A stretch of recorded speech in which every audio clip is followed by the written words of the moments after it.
اللهم صل على محمد وعلى آل محمد في العالمين إنك حميد مجيد. يا أيها الناس اتقوا ربكم الذي خلقكم من نفس واحدة وخلق منها زوجها وبث منهما رجالا كثيرا ونساء واتقوا الله الذي تساءلون به والأرحام إن الله كان عليكم رقيبا. Puji syukur kehadirat Allah dengan mengucapkan Alhamdulillahi Rabbil Alamin. Bersalawat kepada Nabi dengan mengucapkan Allahumma salli ala Muhammad wa ala ali Muhammad fil alamin innaka hamidum majid. Mudah-mudahan Allah memberkahi, limpahkan rahmat dan keberkahan kepada kita semua. InsyaAllah nazalat alaihimus sakinah wa ghashiyat alaihimur rahmah. InsyaAllah mudah-mudahan yang hadir husnul khatimah. Amin ya Rabbal Alamin. Baik Bapak Ibu sekalian yang berbahagia, di dalam Al-Quran surat At-Taubah ayat 34, A'udzu billahi minasyaitonir rajim. Ya ayyuhalladzina amanu inna katsiran minal ahbari warruhban la ya'kuluna amwalan nasi bil batil wa yasudduna an sabilillah. Di dalam ayat yang lain, A'udzu billahi minasyaitonir rajim. Bismillahirrahmanirrahim.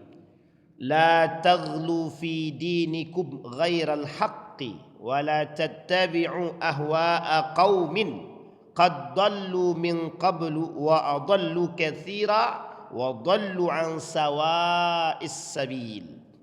Surat Al-Maidah ayat 77. Bapak Ibu sekalian yang berbahagia, Syekh Muhsin Al-Badar, seorang ulama Saudi Arabia, menuliskan satu kitab judulnya Masailul Jahiliyah, persoalan-persoalan jahiliyah. Apa maksudnya persoalan-persoalan jahiliyah? Persoalan jahiliyah yang dimaksud di sini adalah beliau menuliskan banyak perbuatan-perbuatan di akhir zaman yang ditemukan di sekeliling manusia, terkhusus bagi orang-orang muslim yang melakukan perbuatan tersebut, tetapi perbuatan itu yang pertama tidak diridhai oleh Allah Subhanahu wa taala. Itu yang pertama. Yang kedua, tidak pernah dilakukan baginda Nabi Muhammad sallallahu alaihi wasallam. Itu yang kedua. Yang ketiga, ada unsur yang disebut dengan syubhat ataupun yang lebih berbahaya bid'ah. Persoalan syubhat, persoalan bid'ah itu disampaikan bahwa akan muncul di akhir zaman itu sesuatu yang memang tidak pernah dilakukan oleh para ulama, para sahabat, tapi kemudian dilakukan oleh orang-orang setelahnya. Sampai baginda Nabi mengatakan di dalam hadisnya, yuhadditsunakum antum ma la aba'ukum wa la aba. Kalian akan mendengar sesuatu yang mereka katakan tidak pernah yang didengar oleh orang terdahulu, termasuk nenek moyang kalian. Artinya adalah ada perbuatan-perbuatan yang memang disandarkan kepada hawa nafsu untuk perbuatan-perbuatan tersebut. Itu yang pertama. Kemudian yang kedua, kata baginda Nabi, la tattabi'anna sanana man kana qablakum shibran bi shibrin, dhira'an bi dhira'in, dhira'an bi dhira'in. Kata Nabi, kelak sungguh betul orang-orang akan mengikuti perbuatan-perbuatan orang-orang terdahulu, sejengkal demi sejengkal, sedepa demi sedepa. Dan ini adalah perbuatan-perbuatan yang pernah dilakukan oleh orang-orang jahiliyah pada masanya. Sebutlah pada saat itu adalah kafir Quraisy. Pernah kita jelaskan di sini, kita hanya melanjutkan kajian Masailul Jahiliyah, persoalan jahiliyah yang sebelumnya pernah kita bahas. Pernah terjadi pada masa kafir Quraisy, pada masa Yahudi, pada masa Nasrani. Yahudi dan Nasrani pernah hidup di Madinah sebelum diusir oleh baginda Nabi Muhammad sallallahu alaihi wasallam. Kafir Quraisy pernah hidup sebelum terjadinya Fathu Makkah di kota Mekah. Dari dua hal tersebut kita belajar, ada kelompok kafir Quraisy, ada kelompok Yahudi dan Nasrani di berbeda tempat. Yahudi dan Nasrani ada di Madinah, kafir Quraisy ada di Mekah. Perbuatan yang dilakukan oleh Yahudi dan Nasrani pada saat itu sebelum datangnya Islam, qabla maji'il Islam, sebelum Islam datang, mereka menyesuaikan perbuatan aba'uhum. Mereka menyembah berhala, menyembah tuhan-tuhan mereka yang itu dilakukan oleh nenek-nenek moyang mereka terdahulu. Yaitu Yahudi Nasrani kembali kepada perbuatan mereka nenek moyang. Yang kedua, kafir Quraisy. Sebelum terjadi Fathu Makkah, sebelum terjadinya pembebasan kota Makkah, mereka dari dulu sampai kedatangan baginda Nabi, sampai dibaiatnya baginda Nabi menjadi seorang Nabi, apa kata mereka? Ini tidak pernah dilakukan oleh nenek moyang kami terdahulu. Maka mereka katakan bahwa Muhammad intishar ad-din al-jadid. Muhammad itu menyebarkan agama-agama yang baru, yang nenek moyang kami tidak pernah bawa. Persoalannya adalah Islam datang duluan atau memang agama mereka duluan. Kalau kita rujuk kepada ayat Al-Quran, persoalan-persoalan para nabi, tidak ada satupun nabi di dalam Al-Quran yang tidak beragama Islam. Hanya saja risalah keislaman itu baru dibawa pada masa baginda Nabi Muhammad sallallahu alaihi wasallam. Ini poin penting yang harus kita pahami dulu. Kenapa ini poin penting? Karena banyak sekarang itu ada persoalan syubhat yang ditampilkan oleh manusia terhadap orang-orang muslim. Apa itu? Isa, Nasrani, dan para nabi-nabi yang lain tidak beragama Islam. Siapa bilang? Aslamtum aslamna li rabbil alamin. Bahwa nabi-nabi sebelum itu, sebelum baginda Nabi Muhammad sallallahu alaihi wasallam, semua beragama Islam. Ini poin penting bagi kita. Karena persoalan ini sudah disampaikan oleh Israiliyat. Ada satu kitab khusus membahas tentang persoalan cerita-cerita yang dibangun oleh Israel. Bukan Israel sekarang. Artinya ada kelompok tertentu yang membangun satu cerita yang digabung dalam cerita umat muslim yang disebut dengan Israiliyat. Kita ambil contoh. Contoh yang pertama yang mau kita sampaikan adalah seorang wanita yang bernama Zulaikha. Tidak pernah tersebut dalam hadis sahih. Tidak pernah tersebut di dalam hadis sahih bernama Zulaikha. Bahkan di dalam Al-Quran tidak ada.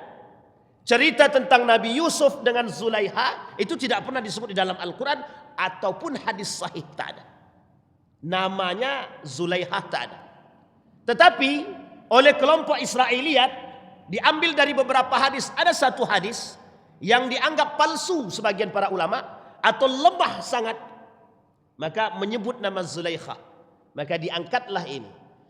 Cerita ini diabadikan dalam film 45 episode dan pernah diputar di Indonesia, dan banyak cerita yang terkandung di dalam itu yang kami temukan yang tidak ada sandaran hadis sahihnya sama sekali. Ini masalah. Persoalannya kalaupun tidak sahih paling tidak hasan, tak ada juga. Dalam hadis hasan juga tidak ada.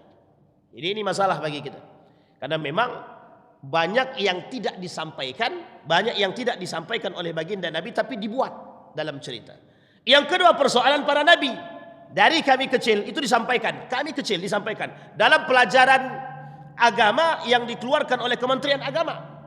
Bahwa para nabi itu punya agama masing-masing, membawa risalah agama. Ternyata tidak seperti itu. Kenapa tidak seperti itu? Karena semua para nabi yang disampaikan di dalam Al-Quran dan tertulis, mereka beragama Islam. Ini yang kedua. Setidaknya ini contoh. Persoalan kita sekarang adalah itu sebelum Islam datang. Bagaimana setelah Islam datang? Apa kata Allah dalam Al-Quran? Setelah Islam datang akan muncul orang-orang yang melakukan perbuatan-perbuatan yang tidak pernah dilakukan oleh baginda Nabi pada masanya, yang tidak pernah diridhai oleh Allah Subhanahu wa taala pada masanya. Kita ambil contoh dari sisi kemunafikan. Ketika seorang ulama mengatakan ada orang-orang muslim di akhir zaman, mereka lebih mengedepankan nifak mereka ketimbang iman mereka. Ada orang-orang muslim di akhir zaman itu mengedepankan kemunafikannya daripada keimanannya. Kita ambil contoh. Semua agama itu sama-sama benar adanya. Ini kalau seandainya dipahami dalam kacamata agama, ini sangat berbahaya bagi umat muslim. Merusak akidah, Mengapa kita katakan demikian? Karena banyak di tengah umat muslim hari ini, kelompok ini mulai mencuci otak kita dengan perkataan yang serupa, semua agama sama. Pertanyaannya adalah, betulkah semua agama itu sama? Tidak benar. Kalaupun mereka katakan ini benar, pluralisme. Inilah satu simbol yang dibawa oleh Yahudi hari ini untuk menyatukan semua agama. Bapak Ibu sekalian yang berbahagia, di dalam pemahaman kaum Yahudi hari ini ada istilah namanya agama Ibrahim. Agama Ibrahim itu menurut pemahaman Yahudi menaungi 3 agama. Islam, Nasrani, Yahudi digabung jadi satu.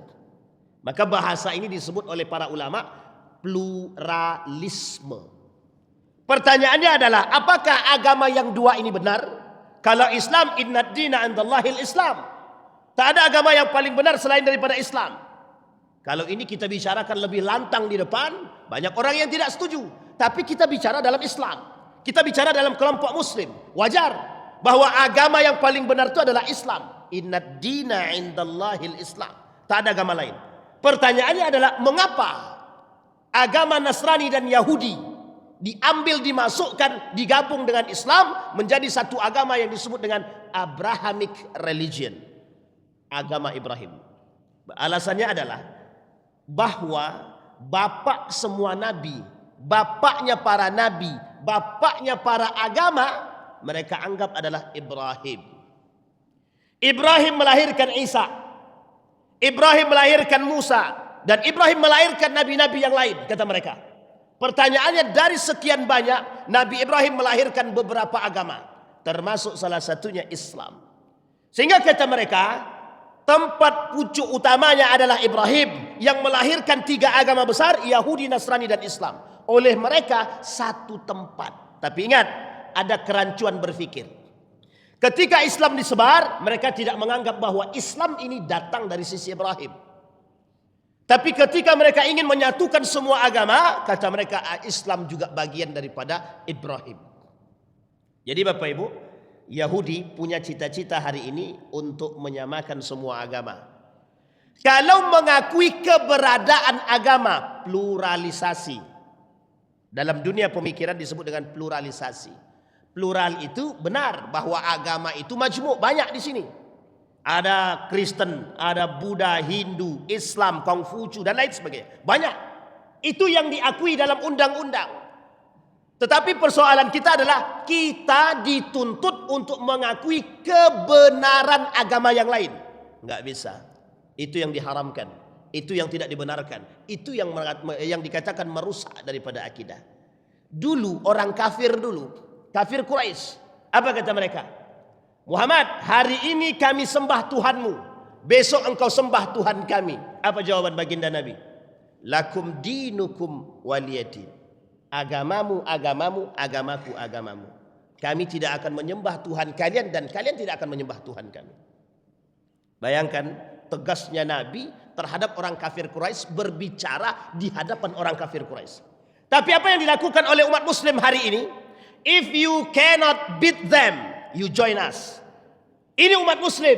Apa kata mereka? Kalau kalian tidak sanggup memerangi orang-orang kafir, kalian bergabung dengan kami. Uniknya umat muslim mengaminkan. Ini salah satu cara, Pak. Kalau kalian tidak bisa menghancurkan Yahudi, Nasrani, kalian bergabung bersama kami. Walan tarda ankal yahud walan nasara hatta tattabi'a millatahum. Yahudi dan Nasrani itu Bapak Ibu tidak akan pernah ridha dengan kita, tidak akan sampai kiamat. Meskipun dalil ini digunakan untuk kelompok yang ada Yahudi dan Nasrani yang ada di Madinah, tapi tetap sampai hari ini Yahudi dan Nasrani tidak pernah suka dengan umat muslim. Tidak akan.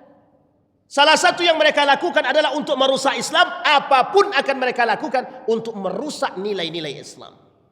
Setelah runtuhnya Turki Utsmani sampai hari ini kita dijajar terus, Pak. Makanya Bapak Ibu, hari ini penjajahan yang dilakukan hari ini bukan hanya sekedar ekonomi dan politik, bukan. Yang terselubung dari misi mereka adalah agama, tidak ada yang lain. Dan itu perang nyata, perang yang sangat-sangat nyata. Kita lihat, ambil contoh. Mohon maaf ya, kita ambil contoh. Di balik daripada kasus perperangan antara Iran dan Amerika Serikat, pertanyaannya, di antara dua ini, mana yang kedua ini mengangkat isu kemanusiaan Palestina dan agama? Tidak ada. Iran punya misi sendiri, Amerika punya misi sendiri. Tapi di balik perperangan ini ada satu misi yang sangat besar sekali yang mereka sembunyikan. Apa itu? Agama. Amerika membawa misi agama, Syiah membawa misi agama. Dan ini poin penting untuk kita sampaikan, Pak, bahwa mereka berperang bukan untuk kemenangan agama Islam, bukan sama sekali. Tapi yang perlu kita pahami, umat muslim tidak mampu berbuat apapun ketika mereka berada dalam kondisi yang sangat terjepit. Maka kata Nabi, alaikum bisunnati wa sunnatu khulafa'ir rasyidin. Satu. Yang kedua, kata Nabi, berpegang teguhlah dengan Al-Quran dan Sunnah. Kelak di akhir zaman Anda berada pada posisi yang sangat terjepit. Umat muslim sangat terjepit, ditembak, dijajah dari berbagai macam sisi. Baik sisi akalnya, baik sisi pendidikannya, baik sisi ekonominya, politiknya, semua dijajah. Pertanyaannya adalah, di antara penjajahan yang besar yang mereka lakukan terhadap Islam, Anda berada di posisi yang mana? Itu yang kemudian menjadi pertanyaan kita. Makanya Nabi mengatakan, yang berpegang teguh dengan Al-Quran dan Sunnah yang selamat. Yang kedua, kata Nabi, as-sabru sabran jamil. Orang yang bersabar, as-sabru idza asabatum. Orang yang bersabar ketika kondisi fitnah yang bertebaran, dan mereka memperkuat diri mereka, bertahan dengan kesabaran. Inilah orang-orang yang pemenang kelak di akhir, Pak. Nabi bilang begini, dalam riwayat yang lain Nabi bilang, kelak umat muslim itu akan berada pada fase di mana mereka betul-betul menghadapi kekacauan yang sangat nyata. Bapak Ibu boleh lihat, fakta itu mulai terlihat sedikit demi sedikit. Fakta itu mulai terlihat sedikit demi sedikit. Uniknya adalah, kita tidak tahu apa maksud daripada perbuatan ini, kita nggak tahu. Kita ambil dari sisi yang lain. Yang pertama, mulai bermunculan isu-isu yang tidak benar di sisi umat muslim hari ini. Semakin tinggi mayoritas muslim, tapi kita tidak bisa menolak kedatangan seekor babi ataupun khamar. Bayangkan, kita kedatangan seekor babi dan khamar, kita tidak bisa menolaknya. Artinya adalah, lisannya umat muslim tak mampu lagi berbicara. Sementara derasnya arus masuk seekor babi, masuk babi, masuk khamar, masuk narkoba dan lain sebagainya, kita tidak bisa menolaknya. Kita hanya bisa berkata, kami akan tetap dalam keimanan. Ini kaitannya sabar, kuncinya sabar. Kenapa demikian? Karena banyak hari ini yang syubhat, yang haram mereka halalkan, yang halal mereka haramkan. Kita lihat kasus kedua. Kasus kedua, bermunculan isu-isu yang tidak benar di sisi kita. Banyak orang yang mencoba hanya isu, dan bahkan ini sempat terbesit menjadi satu planning, bahwa zakat mau dipindahkan, mau dipindah alihkan untuk kegiatan-kegiatan yang sifatnya adalah kemanusiaan, bisa dinikmati oleh semua umat. Dan ini masalah, Bapak Ibu, sangat masalah sekali. Pertanyaannya adalah, apakah umat muslim dengan hal tersebut mampu berdiam diri saja atau berbuat apa? Yang ketiga, mulai bermunculan orang-orang yang melecehkan Al-Quran, melecehkan Islam, melecehkan baginda Nabi Muhammad SAW secara terang-terangan. Dan umat muslim hanya berada pada posisi diam dan tak mampu berbuat. As-sabru, kunci. Ini belum seberapa. Nanti akan sampai pada puncaknya di mana umat muslim habis ditatar, dijajah secara ekonomi, politik, pemikiran, pendidikan. Bahkan hari ini kalau kita lihat pendidikan kita, mohon maaf. Kita lihat pendidikan kita. Mana pendidikan kita yang hari ini mengantarkan menjadi orang yang berakhlak mulia, bermental yang kuat, beragama yang hakiki? Tidak ada. Bahkan mohon maaf, sekelas bekerja sama dengan Amerika. Bahkan di masjid ada pojok namanya American Corner, pojok Amerika yang baru diresmikan. Di beberapa tempat universitas, lembaga-lembaga bekerja sama dengan dua, Ada American corner, ada Iranian corner. Ada pojok Amerika, ada pojok Iran. Uniknya adalah kedua-dua ini tidak sejalan dengan Islam sama sekali. Ini poin penting, Pak. Betapa mereka serius merusak kita dari sisi hal tersebut. Maka ketika Allah mengatakan di dalam Al-Quran itu, walan tarda ankal yahud wan nasara, itu sesungguhnya perkataannya fakta. Tidak, kita harus imani itu. Karena orang kafir itu apapun akan mereka buat untuk merusak kita. Itu satu. Sekarang kita lihat di dalam ayat yang lain. Apa perbuatan-perbuatan yang lain yang mereka lakukan terhadap kita, yang mereka ingin merusak kita, menjauhkan kita dari sisi agama. Mungkinkah seorang tokoh agama mengatakan kepada kita, seorang tokoh agama yang menjadi pegangan, yang menjadi sandaran, apa kata mereka? Tinggalkan zakat. Tinggalkan zakat. Sesungguhnya zakat tidak populer pada masa Nabi. Zakat tidak populer pada masa Khulafaur Rasyidin. Kita lihat Bapak Ibu. Salah satu sumber terbaiknya Umar bin Khattab, salah satu sumber pendapatan negara terbaik pada masa Umar bin Khattab diambil dari zakat yang kemudian dikelola oleh siapa? Umar bin Khattab melalui Baitul Mal. Itu zakat. Salah dua di antara perbuatan Umar bin Abdul Aziz yang meneruskan perbuatan kakeknya atau mungkin uyutnya, Baitul Mal, yang mampu mengurangi kemiskinan meskipun tidak murni hanya zakat saja. Benar, bercampur sedekah, bercampur dengan wakaf, benar.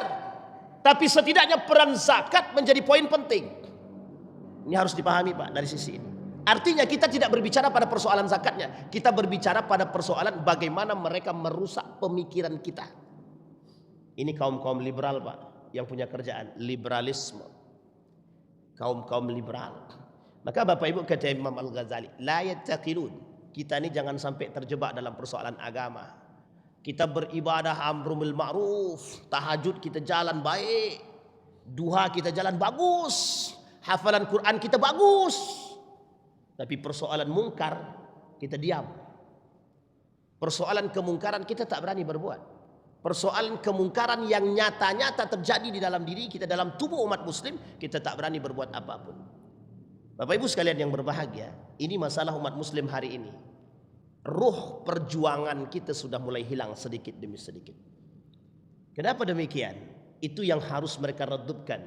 Tapi ingat Bapak Ibu sekalian yang berbahagia, mereka lupa. Yahudi Nasrani lupa. Yuriduna liyutfi'u nurallah biafwahihim wallahu mutimmu nurih walau karihal kafirun. Yang akan memadamkan persoalan tersebut bukan kita. Ada campur tangan Allah. Orang yang tidak suka terhadap Islam, mereka bukan berperang dengan Muslim, tapi mereka berperang dengan Allah Subhanahu wa taala.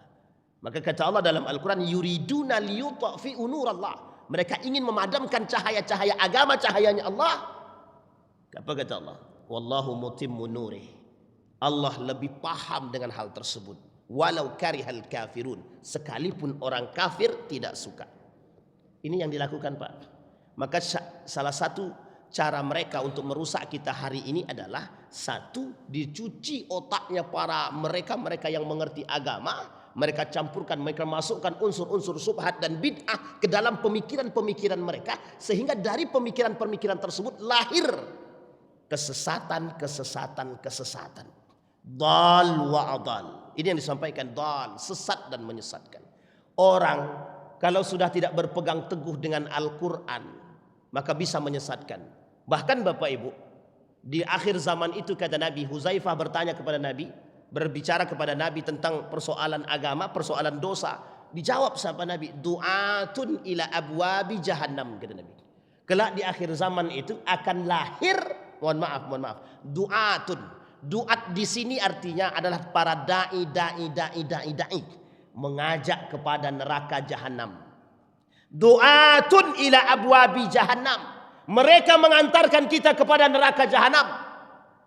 Pertanyaannya ada, siapa mereka? Ulama su. Kata Nabi dalam riwayat yang lain, tidak ada yang paling aku khawatirkan selain daripada Dajjal kecuali ulama su. Kecuali ulama yang mengajak kepada neraka jahanam. Artinya Bapak Ibu, kekhawatiran Nabi hari ini terhadap persoalan agama sangat-sangat nampak. Betapa kita hari ini dilemahkan dari berbagai macam sisi, didangkalkan hanya karena persoalan-persoalan dunia. Maka wajar kalau Nabi katakan kelak yang merusak agama itu adalah umat muslim. Tapi sebabnya adalah, faktornya adalah ekonomi dan harta. Nabi kata penyakit yang terjadi di akhir zaman terhadap umat muslim disebut dengan penyakit al-wahnu. Al-wahnu itu artinya adalah hubbud dunya wa karahiyatul maut. Cinta terhadap dunia dan benci dengan kematian. Pertanyaannya, kalaulah orang-orang ini bisa bekerja sama dengan orang-orang kafir yang mereka musuh kita, memusuhi kita, pertanyaannya adalah apakah yang berbicara iman atau yang berbicara nifak?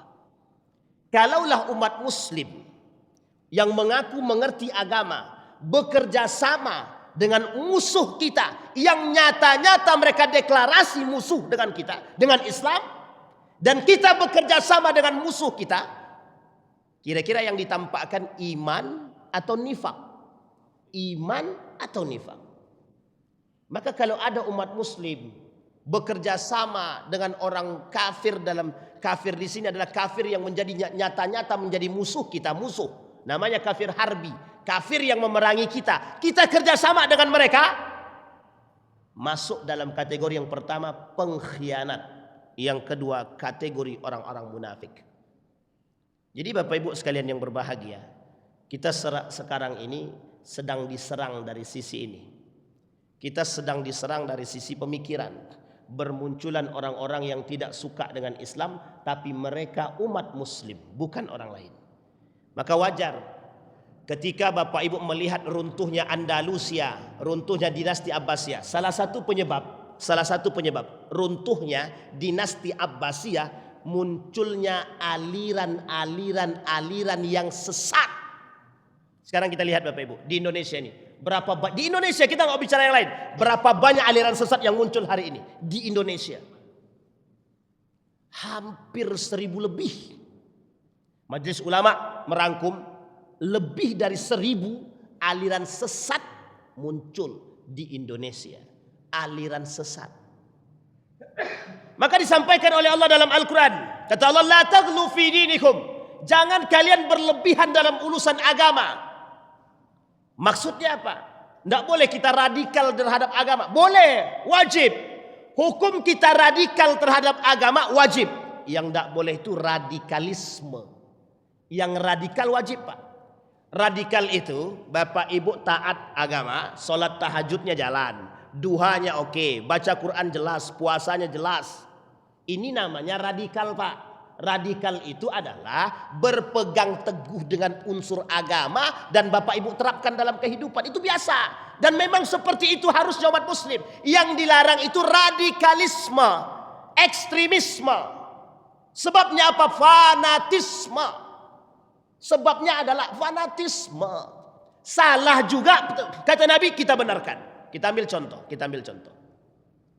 Nabi mengatakan, kata Nabi, bahkan Nabi dengan jelas mengatakan, agamamu, agamaku.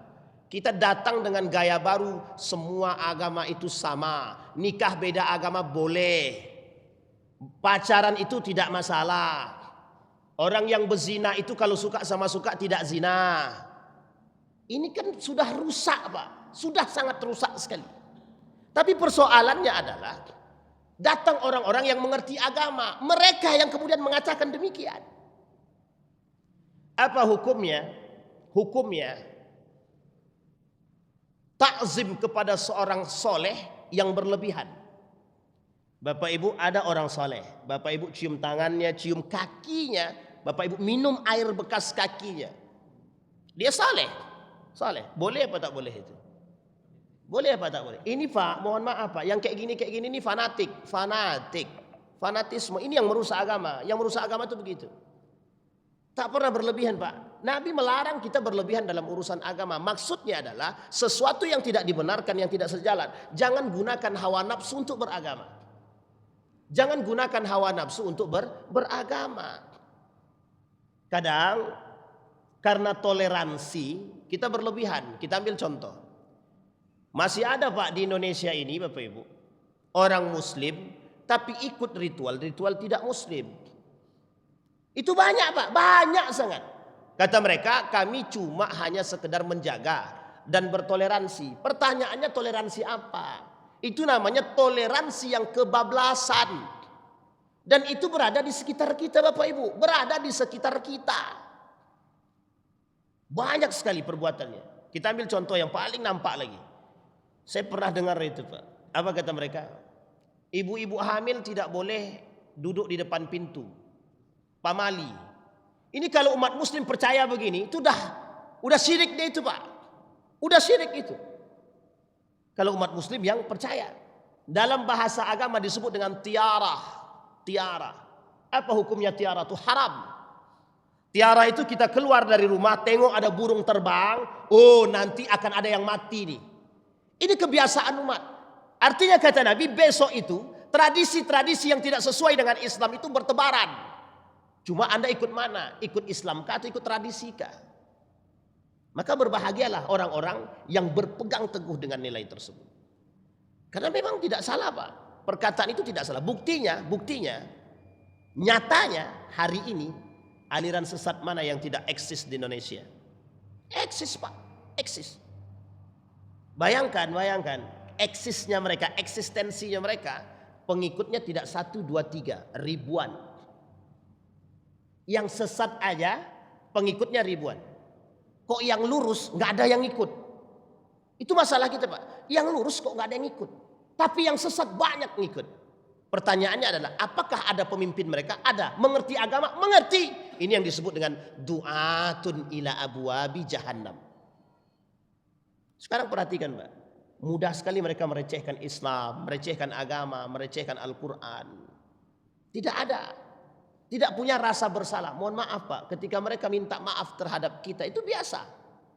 Dan kita ini masih manusia. Tapi persoalannya bukan hanya mereka dengan kita, tapi urusan dia dengan Allah Subhanahu wa taala. Bisa dipahami Bapak Ibu ya? Bisa dipahami Bapak Ibu? Maka kata Syekh Muhsin Al-Badar, al-iqtida bi fasadatil ulama wal ubad.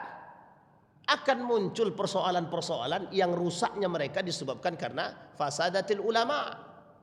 Rusaknya ulama. Dan ini pernah terjadi pada masanya Pak. Dalam sejarah Islam pernah sangat terjadi. Apa kata pakar sejarah mengatakan?